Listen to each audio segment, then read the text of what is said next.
Berbekal pengetahuan yang diberikan dari salah satu bank sampah di Kota Denpasar, anak-anak sekolah di Desa Kamasan bisa menyulap bahan bekas plastik menjadi barang berharga dan mempunyai nilai jual ekonomis. Seperti kulit plastik susu ini, mereka merubahnya menjadi tas yang sangat unik dan menarik. Menurut Jumina, salah seorang pengajar sampah daur ulang, aktivitas anak-anak sekolah ini bertujuan untuk mengisi waktu luang dan mengajari mereka keterampilan sejak dini. Jumina mengatakan, selain plastik, bahan yang bisa dimanfaatkan adalah koran bekas yang bisa menghasilkan seperti tempat dupa.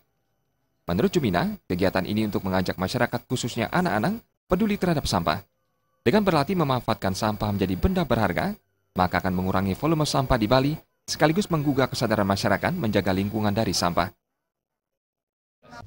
Kami tertarik sekali karena dengan mereka itu berkreasi untuk keterampilan, di samping keterampilan di sekolah kan juga untuk ini lingkungan, kebersihan lingkungan. Jadi agar anak-anak ini bisa memilih dan memilah sampah mana yang bisa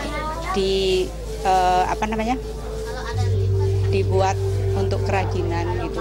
Dan kalau dilihat sampah itu kan tidak ada harganya ya. Kalau kita rubah, kita olah, kita bikin suatu kerajinan akan menghasilkan ini untuk ada nilai ekonomisnya.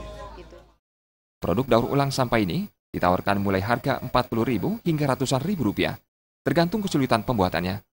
Untuk tas kecil ini misalnya, dijual dengan harga Rp50.000, sedangkan ukuran lebih besar dihargai Rp200.000. Vera Widya dan Adi Setiawan, Bali TV.